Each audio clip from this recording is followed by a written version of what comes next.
Good evening, ladies and gentlemen. Good evening, great leaders and great scholars. Thank you so much for joining us once again tonight in this community of leaders as we discuss leadership, because everything revolves around leadership.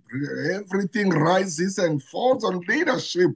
That is why we created this platform. We meet here as scholars from different universities or institutions.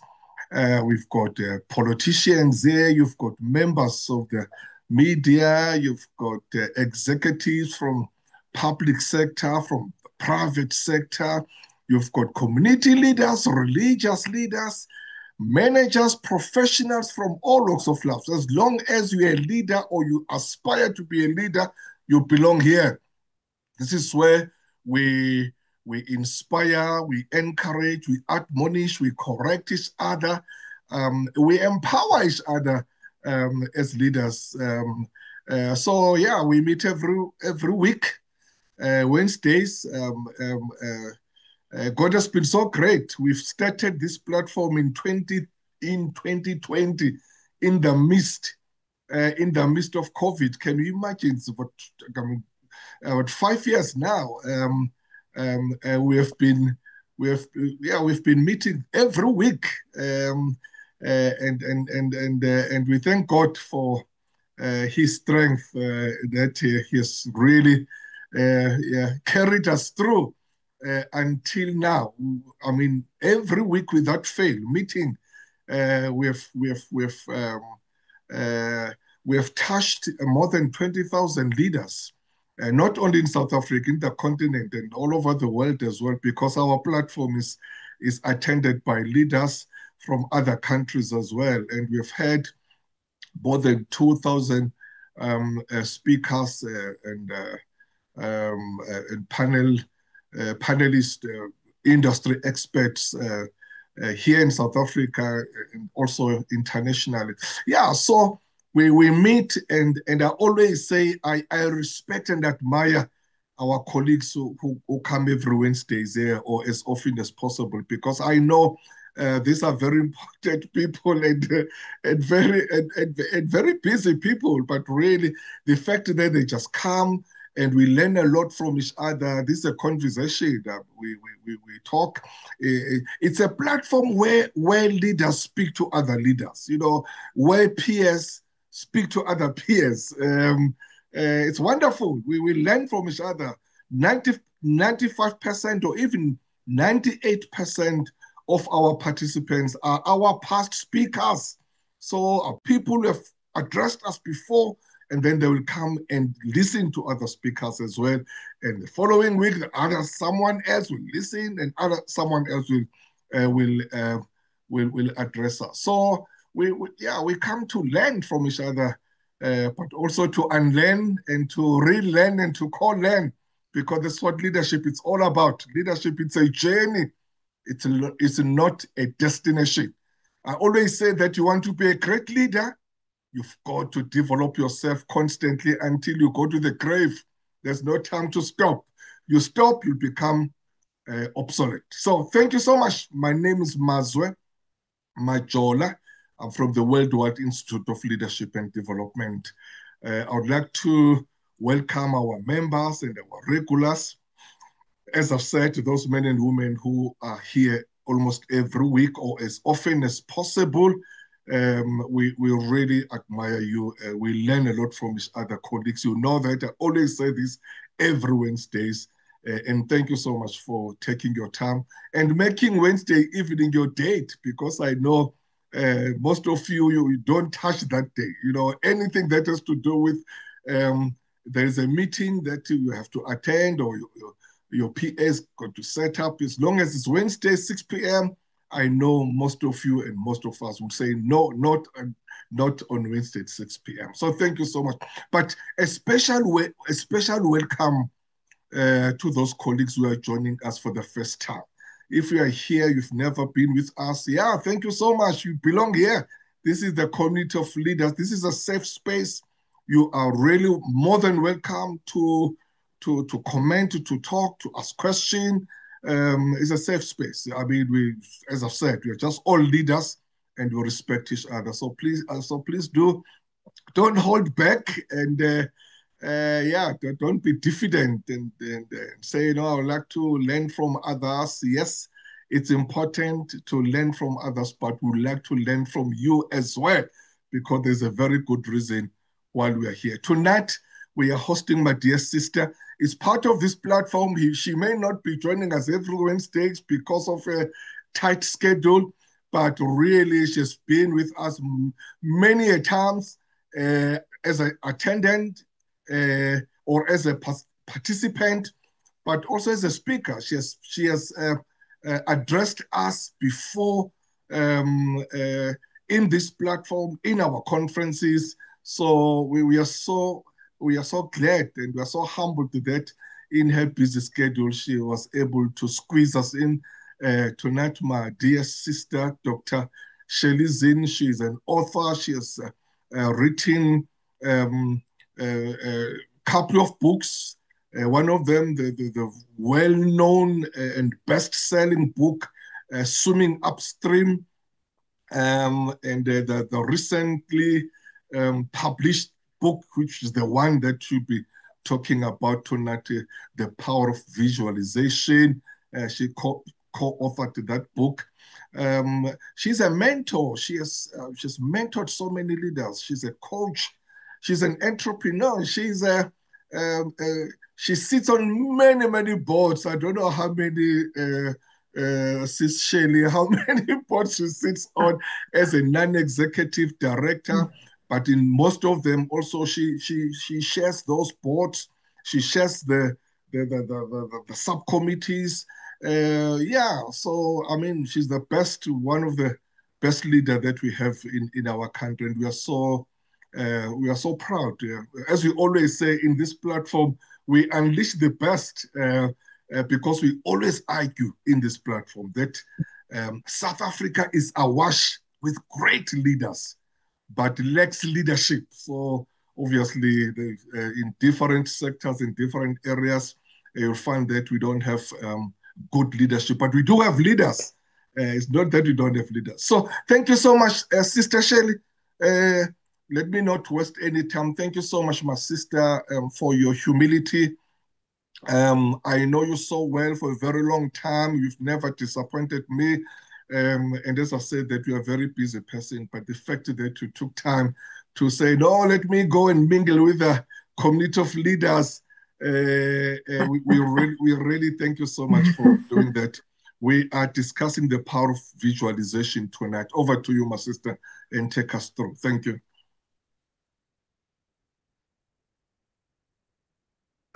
A very good evening and a huge thank you, Prof. Mazme Majola. I'm so honored and humbled to be on this platform again tonight. Thank you to you, Prof, and to the Worldwide Institute for Leadership and Development. Thank you for creating this platform to connect leaders so that we can share our journeys and our stories and we can learn from each other. I also just want to say to you that you are a leader of leaders. And I salute you tonight for your courage and your bravery and stepping out often into very dynamic and difficult and complex challenges into the media and speaking your truth, sometimes truth to power as well in very difficult circumstances. We really admire and respect, the way you have shaped some of the thinking and driven some of the values of what makes a good leader. So also want to say a very warm welcome to my family. I know that my sister, Prof, she is online. And there are several friends and other family members as well as colleagues and members of this platform. I'm truly honored that you could have joined. I let some people know at the very last second, and they're still sending me WhatsApp to say that they are joining. So also thanks, Prof, for sending me that last minute Zoom that I could just quickly WhatsApp everybody. I appreciate that. So I'm so inspired, and of course tonight we're talking about the recent publication. It's called The Power of Visualization. I don't know how many of you would have seen this, but we are very honored, and I will speak about my co-author, Dr. Augusta Dorning, in a minute. Um, I just want to say thank you to all the endorsers. We've had incredible endorsers for this book.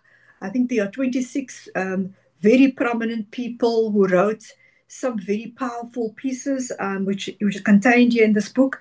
We have had contributors from across a whole variety of industries and walks of life, and leading in communities, leading in businesses, small and large, leading locally and internationally.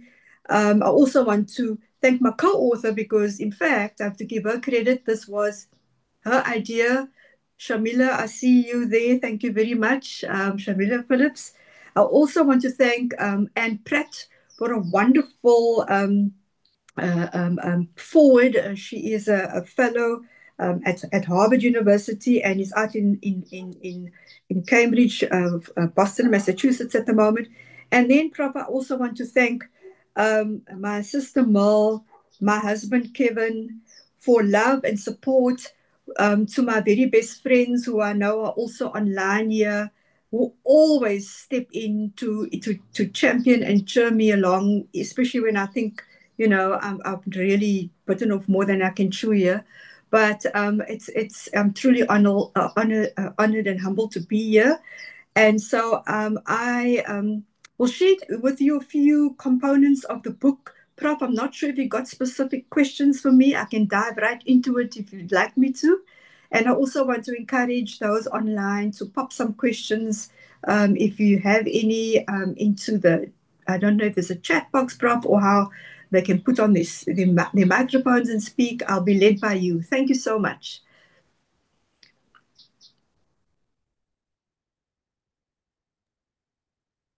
Thank you. Thank you very much, Dr. Zinn. Thank you so much. The power of visualization. What does that mean to a leader? How do you connect visualization to leadership? So that's a wonderful question and a great place to start, Prof. And I want to go to chapter 2 of our book, which is exactly about that topic, how leaders embrace the practice of visualization. And my very own co-author, Dr. Augusta Dorning, wrote a little bit of an introduction on page 5 of the book here, which is chapter 2. And she says visualization is the ability to think intentionally by directing your thoughts, focusing your thoughts intentionally, bringing out all the delightful details of your thoughts, knowing why you want it and for what bigger purpose. I want to say that again.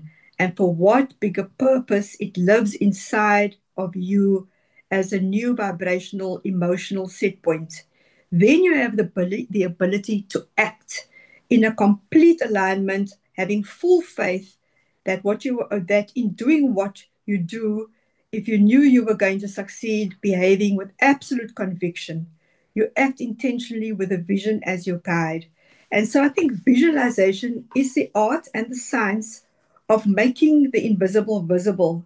It's turning abstract information, ideas, emotions.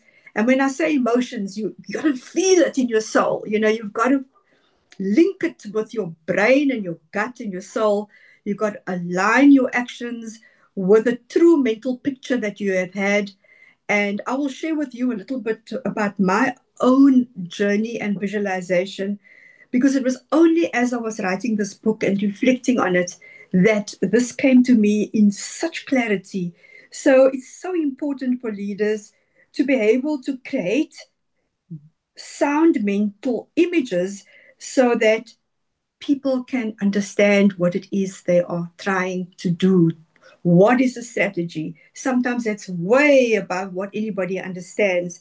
How do we take mental visualization, the data, turning numbers into visuals, our creativity, using this in our design and storytelling, and mindfulness, mental exercises to bring and promote calm and healing. And there are lots of sports champions, tech and business innovators, science innovation, etc. Lots of examples of how leaders have stepped into their own sense of what visualization is. And there is a best selling classic book called Creative Visualization. Use the power of your imagination to create what you want in your life, and points out the importance of a whole creative visualization in developing a sense of prosperity and to bring us truly what our hearts and souls desire, whether it be spiritually, mentally, emotionally, or physically, um, and to overcome whatever the challenges are that might come our way and the distractions that we have inevitably that will come our way. And so this is a very powerful tool for leaders, because I think many leaders will talk about vision, but they don't really have a sense of what that vision in their own minds mean, and what it means when you talk to people and you share vision, whether it be your personal, professional, or organizational vision. Do people really understand what it is that you are trying to achieve as a leader when you talk about vision? And so I think vision, we also don't teach this sufficiently. You don't go to an MBA class and learn about vision and visualization and how to sharpen that muscle, how to strengthen that capability. And it's quite unfortunate that that is the case. And I want to encourage any of our faculty that teach on certain programs. It's not a module. It is something that cuts across everything that we have to do as leaders. And Prof, if I might step into my own kind of story, the power of visualization for me aligns so deeply with my journey and leadership philosophy. So you talked earlier about my first book called Swimming Upstream, which is essentially my personal and professional journey, that includes reflections on overcoming fear and anxiety and negative thoughts about one's future, self doubt, systemic barriers that are there, and emotional trauma that comes our way in life, even tragedy in my case, and in my sister's case too, and a few triumphs, of course, over insurmountable socioeconomic challenges that we faced living out here in the Cape Flats of Cape Town, and not having much hope of what the future could look like. So from a very early age, and that's why I want to say that one can always learn to vision, and vision doesn't have an expiry date. We we have a powerful capacity, and the spirit of our humanity really around having a powerful inner vision, and with love and insight of those around us, we are able to navigate the difficult path to realizing, if not all of that vision, some part of it. And we need to understand that we all have this ability within ourselves, but often that potential is not unleashed because of anxiety and fear that we have of failure, of what people might think, of what if we go wrong. And so the power of visualization is something that motivated me to understand the importance of continuous education and development, and that this would ultimately be my own liberation. And tonight, I just want to encourage everybody, whether you are studying formally, or whether you are using platforms like this just to learn from others, that element of continuous learning is very, very important. You can have as many degrees as you would like to have. You still have to continue to learn every single day. And Prof, this is where I salute you and what you are doing as a leader of leaders to continuously help us through a platform like this to have these kinds of conversations. And I want to say, if you can feel this in your soul, if you can see in your mind what is possible, if your heart can believe you, and if others can believe in you, you can do this. And it is important to know that visualization is not just about daydreaming and never translating it into something. It is truly the capacity to see beyond your current reality into what has to be a better future. It is about seeing beyond the barriers and navigating those barriers with grace and dignity and integrity, with your values underpinning your journey. And it, barriers and tripwires and systemic limitations in our society will try and hamper you along your journey. But it's talking about what it is you want to achieve. It's sharing that. It's clarity. It gives you. It refines. The more you put it out there, the more you refine it. The more you get input from other people, the more it becomes possible. And Prof, I didn't tell you this, but I just finished the Portuguese Camino a month ago, and it really slowed me down sufficiently to reflect and think, because it's amazing when you slow things down what you actually see. See just visually, and see also in your own mind, and what those reflections are. And I've come to learn during this time on the Camino that we have to learn to put one step in front of the other every day. When you leave your home, you put a step down and you have to put one step after the next. And yes, sometimes there are so many things that come our way, we take two steps back. But it is so important to find that courage internally and take the love and the support from others around you, because you can't walk this journey on your own. And adversity is there all the time. I've had an inspiring husband and inspiring parents, sister, friends, teachers, that I could actually see myself when I was finally in matric, which was a big vision for me. When those teachers said to me, yes, you can, you must go and talk about university to your family. I could already start to visualize, wow, what would it be like to actually go there? I'd never imagined that I would do that. And now I would never have imagined that I would be having a conversation like this, or I've written a book, or I've been in a boardroom. And yes, this is not everybody's journey. And so I can only really talk to mine, but there were tough moments. I think many of us here have suffered incredible loss in our lives, and we have never ever imagined that we can come back. So many of you on the call would know that we lost our only child in a terrible car accident when he was 7 years old.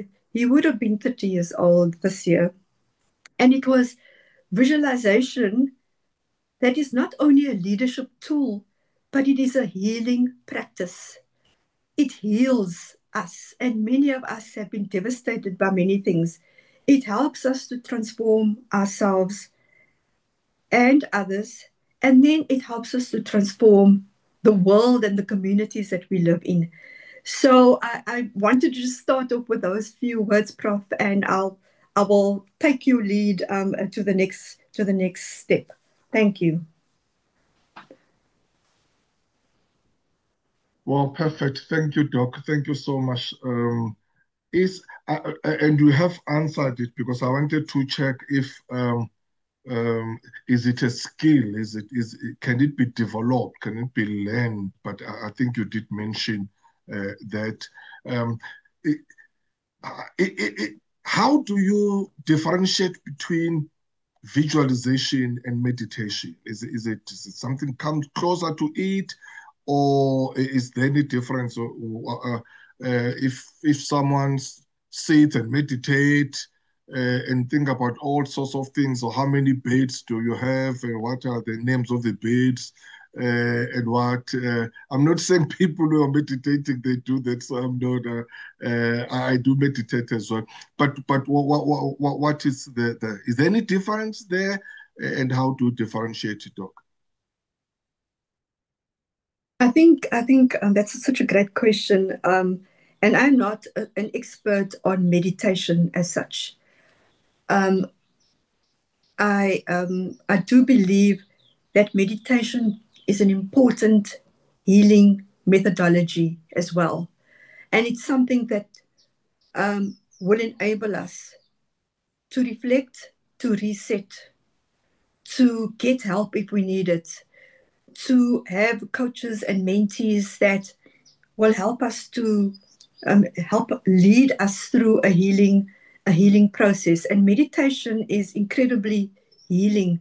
But in this busy VUCA world, volatile and volatility, uncertainty, chaos, I think, and ambiguity surrounds us all the time.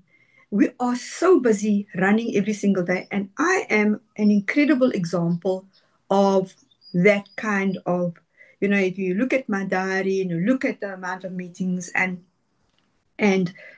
trying to manage your day every day, moment to moment.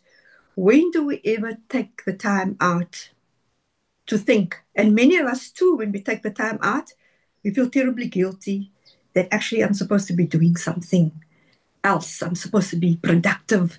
But meditation is productive. And visualization is, meditation is an important component, I would like to say, of visualization and enabling us um, to swim upstream and to reimagine what an end goal could look like, what a better world could look like, what a better life could look like. And yes, the distractions will come. But when you have those small little, a journey is a series of steps that we take. And when you started to put, one foot in front of the other, as I'm saying, and you've started to take those courageous steps through meditation, through coaching, through counseling, through just talking to friends and family and colleagues about, building that confidence and motivation within yourself, doing the work, reading, doing your research, challenging yourself a little bit harder every day. Um, it's hard work. Let's be very clear, especially doing inner work. I think a lot of us have enormous difficulty um, taking the time out to do the inner work. But I want to encourage everyone here tonight to make sure that um, as and I want you to visualize. Many of us here watch sport, for example, and we've got some sporting greats who have written amazing bits of endorsement here in this book. I'm not going to go into details of those endorsements because you must buy the book in order to enjoy it.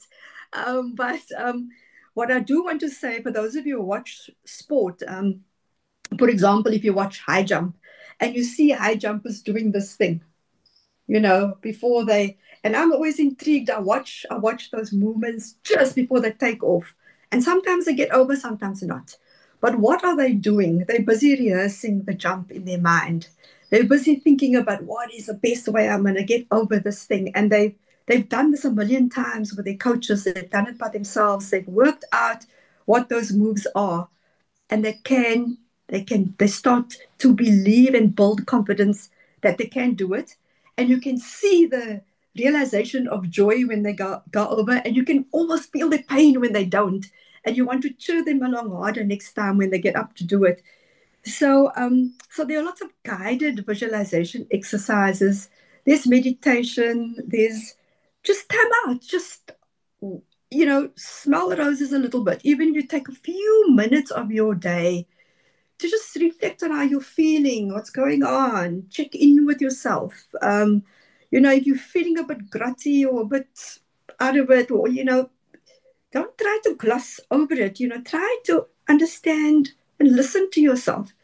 And often the negativity, there's all sorts of voices, and there's that. But there's also a voice of wisdom.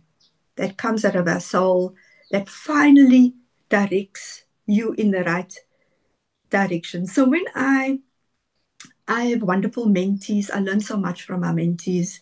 And I ask them, I love to ask them to vividly, because visualization is about vividness, the ability to see it and feel it and smell it and be immersed in it.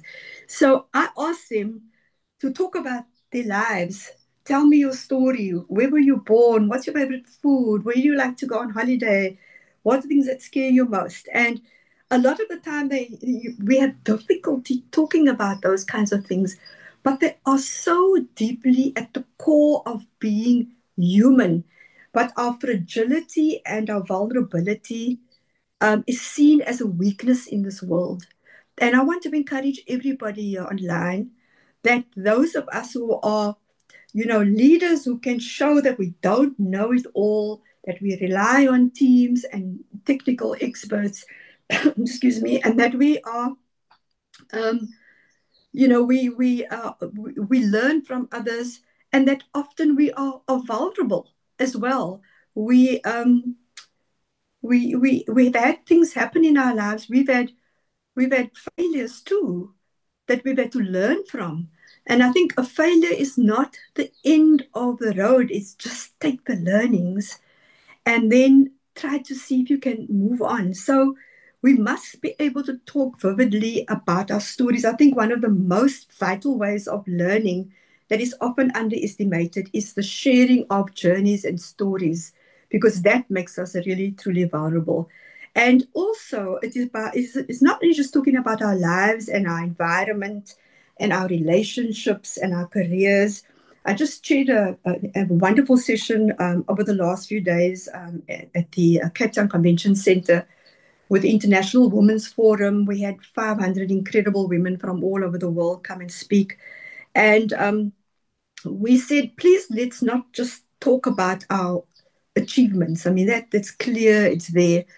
Let's talk about who we really are and what do we want to be as good leaders in this world. What legacies do we want to leave? What difference can we make?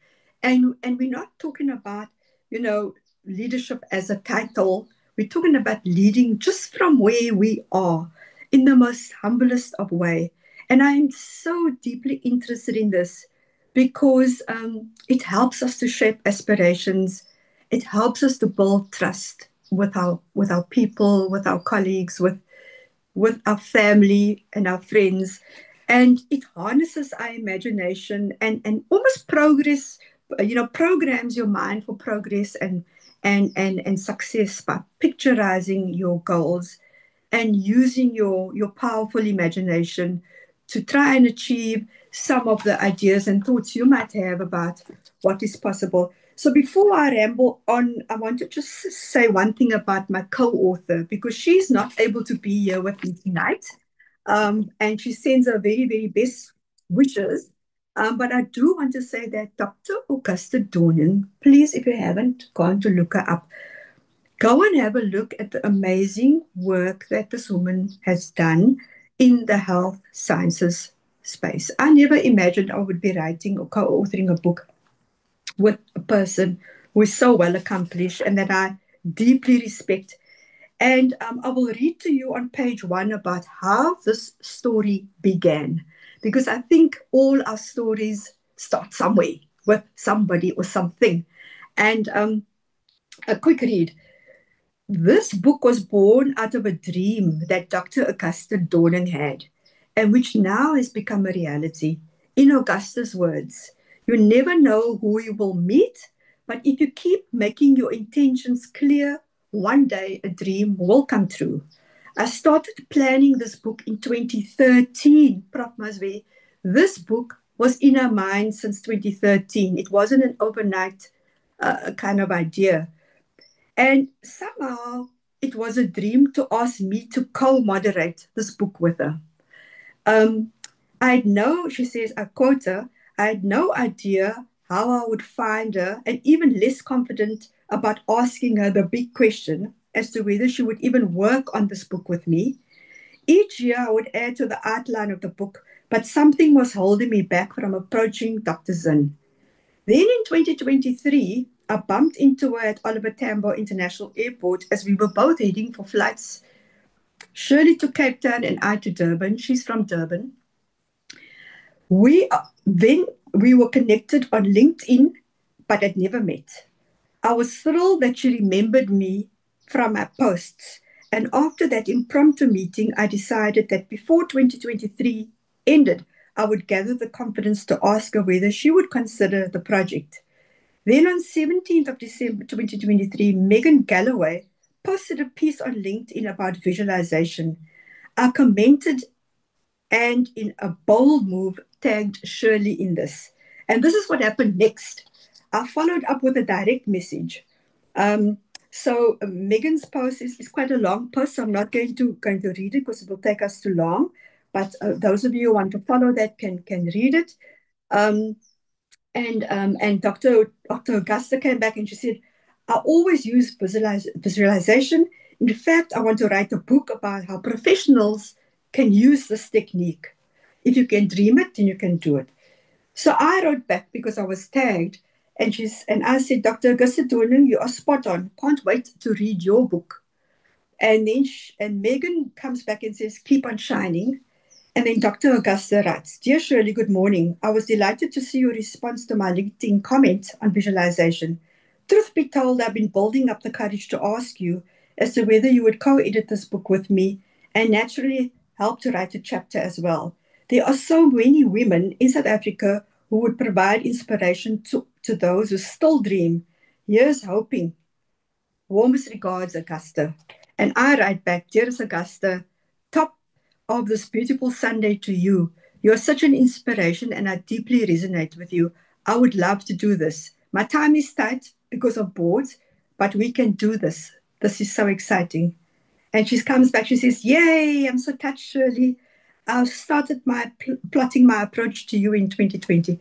And so it goes on. So this was the beginning of that journey. And I just want to say to all of you, sometimes we come together on platforms or in various spaces, and we do not realize our impact on people. So again, tonight, I want to encourage you, reach out, connect, and engage. This is so important because it fosters transparency, encourages collaboration, and builds trust, which are the core ingredients of leadership and a thriving culture.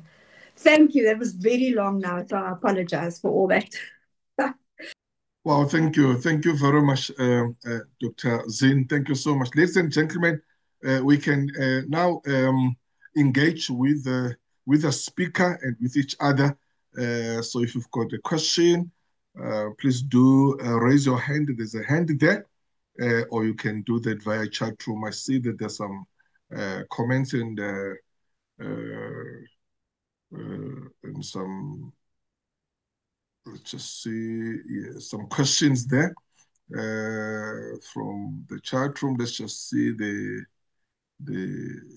from my brother there's Zimele said, what a powerful and interesting subject, the power of visualization. This reminds me of one of the 7 habits according to Stephen Covey, or rather Covey, begin with the end in mind. Thank you for sharing your thoughts with us. The questions that many will ask is, does visualization guarantee success? So that's the first one there, Dr. Zinn. Vanji, you are such an inspiration, Shirley. I learned so much when I listened to your presentations. Keep on inspiring love and light.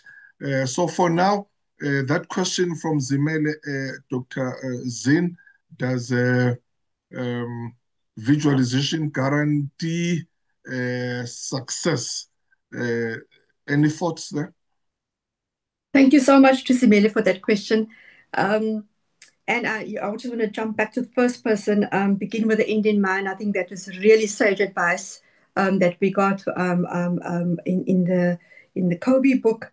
And I want to just say a warm welcome. That is Vanji is my cousin all the way from Cape Town as well. And I'm so delighted that she's on this call tonight. And so Zimele, your question, does visualization guarantee success? And that is an incredible question because as I was writing this book and listening to, because this is a compendium of contributors that have contributed elements of this book, and each one of them have shared the lessons and the visual vision boards that they have built and written about the journeys and the level of success or not that they have had. So I don't think that there's any golden bullet that can create success. It's an ongoing labor of love.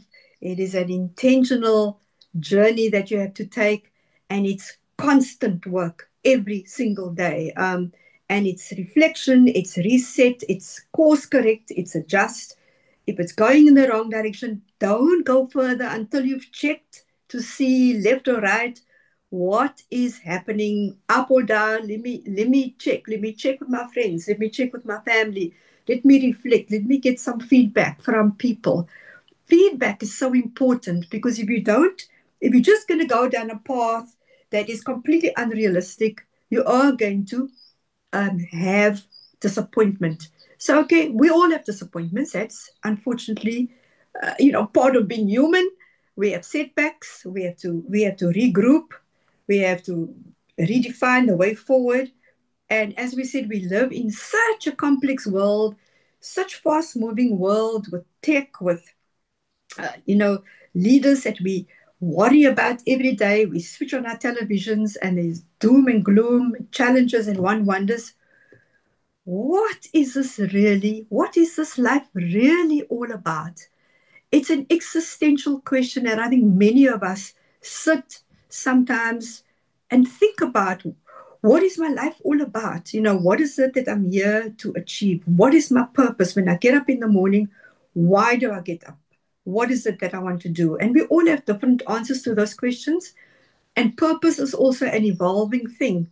And I've developed a sense almost of higher purpose because I feel like I've been, I've had such a terrible tragedy in my life.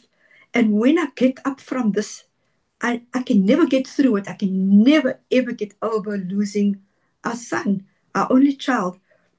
But I'm here and I need to say to myself, what is it that I'm called upon to do? And how can I best do it in the humblest of possible ways and get things done? So, because what happens is you can be so paralyzed in figuring out the theory and working on the plan. And we know in this world we have many plans and a lot of talk and very little action. So things just don't happen.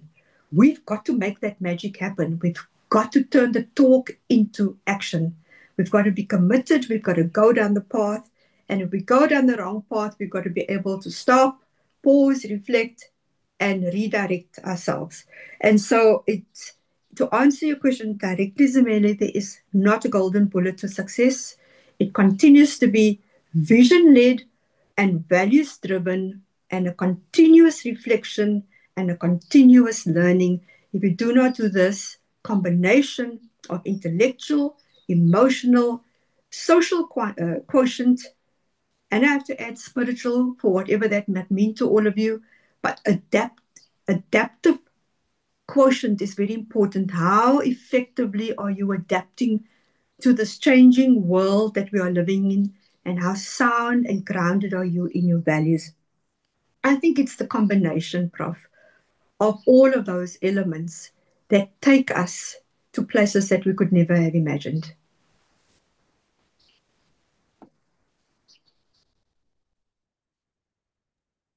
Perfect. Thank you. Thank you very much, Doc. Thanks a lot. Let's see if there are any other thoughts there from the colleagues. How do you, and also from your experience, Dr. Zane, as a seasoned executive, you've been there for so many years with your experience and expertise.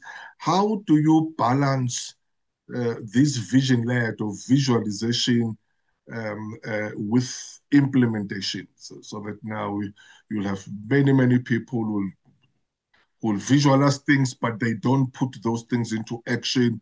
they don't make sure that it really take into place and also make sure that it is sustainable, it's get there. It's just again, it's a balancing act. Obviously, you don't need to be vision led, but also you need to be action led. Um, any thoughts there and any guidance in terms of balancing that as leaders?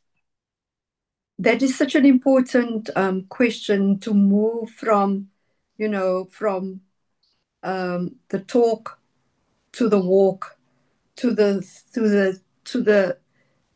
thinking and connecting that to action. And this is where my point earlier comes in, to connect your brain with your gut and your soul.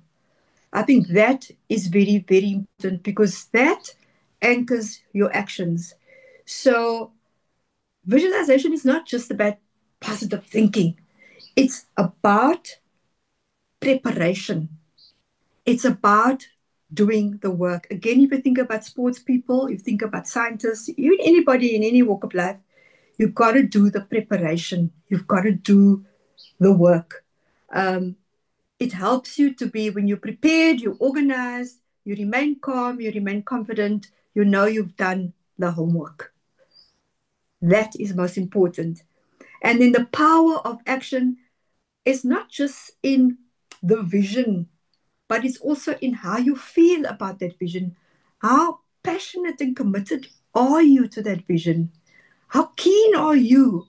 If you say, I want to graduate, how can you actually see yourself walking across the stage and receiving that, certificate? Can you look into the faces of your family and the pride that will come out of them once you've done that?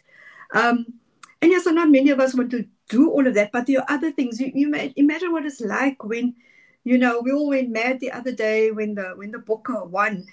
That gees is irreplaceable. It is, you can't replicate it. No AI in this world. Sorry, I'm not banging AI tonight, but nothing can create that energy, that feeling of wow, this is just incredible, And visualization is both about process, progress, and outcome, because you have to have the outcome. You have to see it to the end. Like someone earlier was saying, keep the end in mind all the time. When you forget or you're wanting to give up, think about why you originally thought about that thing and why you are doing this. Even when there are obstacles that come your way, and yes, they will. There are many, many obstacles that will come your way. But that is why we need to rehearse. We need to, find a friend that is going to say, when you go for that interview, tell us what take me through what an interview could feel like for this job. Yeah, let's do the rehearsal. Let's work out what the words will be that we will speak on the day. Let's practice this. Let's try it twice, thrice, 10 times to see if it actually can work. So that rehearsal and building that resilience and self-efficacy is very, very important. And then there are many people who believed in me before I believed in myself. I have to tell you that, including my mother-in-law, including my whole family and my friends. They were there saying, yes, you can do this. I was just an average matriculant. I was a late bloomer when it came to academia. And I had to work really, really much harder, even throughout all of those studies. And even now, I mean, I often have this, I'm in HR, right? All my qualifications are in education. But I've used every iota of what I've learned in education to cross over into becoming a leader in human resource management, in understanding how people can effectively bring themselves to work, how we can create beautiful cultural experiences for people at work, how we can create places where people feel they belong, they feel a sense of joy, and how we deal with inclusivity in the workplace. All of these things require practice. I sit up at night and over weekends reading, finding out more, talking to whoever I can to learn. And those skills help you to overcome the struggle of not knowing what is next. So you can't know everything. You learn from people as you go, and you empower yourself, your brain, your whole way that you show up to say, I can actually do this, and I'm going to give it a very good try. And that's the motivation that we are looking for. And it doesn't have to be the big thing first. It's the small things that you do, the small habits, the small practices. And when somebody says to you, thank you, that was great, I feel, wow, okay, it was worth all that hard work. And yeah, we must be careful also on burnout and stress, because that also has an inverse effect on our health and our state of mind. And there's so much of that that's out there now. But I do want you to remain fired up. I want you to remain optimistic. Despite the gloom and doom, look for that silver lining. And and the way we do this is by uplifting others as well. It's not all about ourselves. It's about, you know, being an inspiration to our young people. There's so many young people out there that are unemployed, that have lost hope. We are responsible for our young people as leaders, wherever we are. Take a young person. There is so much fulfillment when those two teachers that sat me down in matric, for example. It took 5 minutes for them to say, you're not the brightest pea in the pod here, in your matric here, but you have the potential to do much more. Each one of us has the potential to do much, much more than we think. So society has put limitations on us. We've taken that limitations into our own heads and said, well, no, I can't do this. I don't have the means. I don't know what the way is. But I do want to say that 5 minutes with those two teachers changed my life forever. And I'm grateful to educators around the world who continue to do this for young people especially. But each one of us can do that for another person. And sometimes it takes 5 minutes to say, you're amazing. Thank you.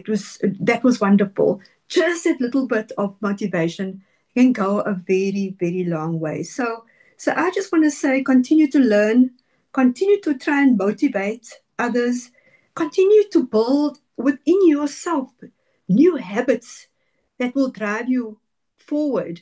Allow others to give you feedback and mirror image what you are doing. Sometimes when people challenge us, we become defensive and we say they're being terrible to us. But sometimes we must just go and reflect a little bit on what people have said to us and separate the good from the bad, take the emotion out and say, what can I learn? Prof. Masvi, to end with one story quickly. When I was at Harvard, I had a wonderful professor that I was a teaching fellow for, Prof. Vito Perone, and I was a poor student at Harvard, so every bit of help that I could get, I would take.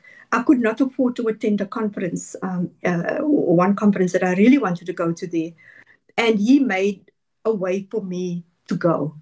So the next day, when I went back after the conference, I said, "Hi, Prof. Thank you so much. That was a wonderful conference. It was a wonderful opportunity." And he went quiet at me and he turned around and said, "So what did you learn?" And I stood back. It was like, oops, okay. What did I learn? What did I learn? Somebody opened the door for me. And now they're asking me, what did I learn? And I think we must all go and reflect about what did we learn through our engagements with people, through platforms like this, through feedback that people might have given you. What have I learned? What can I take away? What can I do better? And take that with humility. Take it um, with thinking about how we can continuously improve. I think our lives on earth are really about how we can improve who we are as human beings and our contribution to society. And that difference that the world wants to see lies in our hands to create a better world for generations to come so that it's sustainable. And we're not here for a very long time on this earth. So we must make sure that whatever we do, wherever we find ourselves, that, perhaps if we can inspire just one person, it would have been worth all of it. Thank you. Thank you. Thanks, Doc. And I like it when you really make an example, the student's example, because I picture someone who's doing his or her PhD or who wants to do a PhD. That person, if you cannot visualize that day, um, when your name is called, and then you go to the stage to receive it, and when we are wearing that red gown, when your title is changed from Mr. or Miss to DR for the rest of your, things that these are things that will visualize and that will propel you and then impel you to make it even, it's part of whatever challenges you may find yourself. And then it's powerful. It's powerful, really, the power of visualization, creating, that future in your mind. What do you want? How do you want to go for it? And really, as leaders and as professionals, that's what we want to have. Let's just take the last set of questions and comments there, Doc. And let's just check there from the chat room. Mushala, always wonderful listening to you, Dr. Zin. Thank you for always being an inspiration and sharing your story. And my sister there told me that the one purpose is an evolving thing. Dr. Nigelwa Tengimfene says, thank you so much, Dr. Zin. The real challenge is self-mastery. What are 3 fundamental visualization practices you recommend? We normally complain about not having enough time. How much time can one dedicate to daily visualization practices? And then Greg saying, thank you for the reminder of the power of visualization and the equal importance action, Dr. Zin. Zimele again, are there any limits to visualization? What are the strategies that one can implement to avoid over-visualization, if there's such a word? And then Nicole Hens say, thank you for sharing your knowledge and insights. I'm taking away so much from this. My key takeaway is that sometimes it's necessary to slow down and reflect on your vision. Imelda, thank you, Dr. Zin and Prof. Majola, truly inspiring. This resonates with me because I believe that each day brings new knowledge long as we open ourselves up to receiving it. Can you just respond to this, Dr. Zin? And after that, you can just give us your parting shots and we close the session after that. Over to you, sis. Thank you very much, Prof. And thanks to everyone out there for all that affirmation, because that is a very, very important part also of visualization when you are affirmed. And I want to tell you, getting up on platforms like this takes an enormous amount of courage for me to do, even though it feels, Prof, that I do this often. I still have butterflies, as I sit out to speak and address wonderful people like you've got on this platform. And so those words of affirmation, of love, of care, and Mashallah is one of my mentees, and I learned so much from her as well when I talk to her. So thank you, Mashallah, for dialing in and spending some time with us.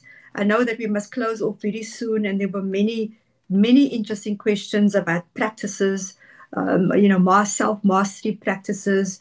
I think it's very important to accept when people believe in you, because sometimes we don't see that. So that's one of the practices. Listen to what people are saying, because when those teachers spoke to me, I could have just heard the first part. You're not the brightest pea in the pod. Okay, so I'm like, all right. So what now? but you have the potential to do so much more. That's the gift I want to leave with you tonight.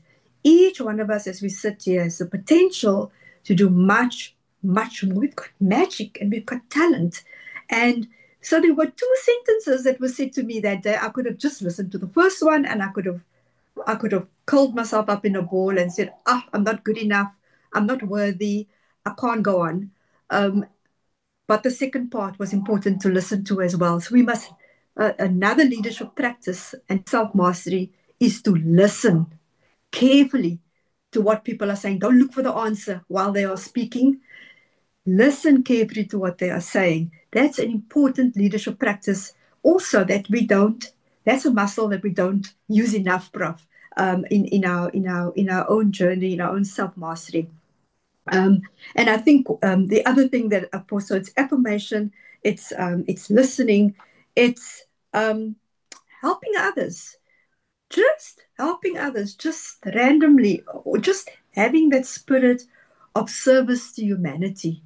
I think that is very, very important. Yes, it takes grit, it takes hard work, but planning. I mean, I'm finding now, Prof, that I'm making lists of things for myself as well, so that sometimes you have a brilliant idea in the middle of the night, you can't switch a light on and write it down.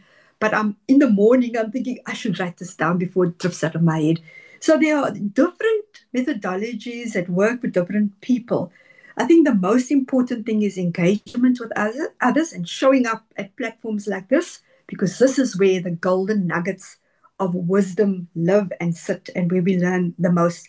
Always keep your options open and explore. Don't shut yourself down because of barriers. And I want to maybe just end up to say that there are many sacrifices to be made, but we are called upon in this world to lead so that we can have generations of young people who have a better life for all. And we are called upon to lead our young people. If we forget about everything else, that is the one thing that we must remember and continue to learn no matter what. Thank you so much, Prof. Thank you. Thank you very much, Dr. Zinn. Thank you so much for such an inspiring and insightful presentation. Yeah, you've really um, inspired us tonight and motivated us. Each and every one of us who's here tonight, you've got to have something that you are dreaming of. I think our takeaway tonight, or our assignment is: what is it that make you awake when you are sleeping? What is it that really you want it so badly that you cannot forgive yourself, or you'll never forgive yourself if you have not achieved it. Visualize it, but act on it. Very important. Don't just visualize it, just dream it, because that dream will soon become a nightmare. Visualize it, Yeah. but act on it. Act on it, and make sure that you don't yeah, you don't become discouraged or demotivated by any other, as Dr. Zinn said, barriers, challenges will always be there, but start begin with that end in mind. As Zimele said, what is it that will call you? Will say, come, come, come, come. That will imagine and say, I want to get this. I want to get this. And thank you so much. We needed this as leaders. At times we must just sit back and just get a presentation like this that will just motivate and inspire us and say, whatever that you wanted to finish. If there's something that you started and you've not finished as yet, go back and say to you, the fact that you started, it means that at some point you visualized it, but it's just that you've not acted on it. So thank you so much, my sister. Dr. Zinn, as I said earlier on, I know, and many people in this platform know how busy you are, but the fact that you made time for us, we really appreciate it. Ladies and gentlemen, and to every one of you who made it tonight, thank you very much for coming into our Super Master class. We always learn a lot whenever we meet on Wednesdays. There is no way you'll attend these sessions and you are not inspired. We are meeting again next week, Wednesday, same time, same place, same login details, same everything. And then we'll be having another powerful speaker with another topic that we'll be handling next week. So thank you so much. The session is adjourned now until we meet again next week. May God bless you and may God bless our Africa. Nkosi sikelele Africa, our beautiful continent. Thank you and good night. Thank you. Bye-bye.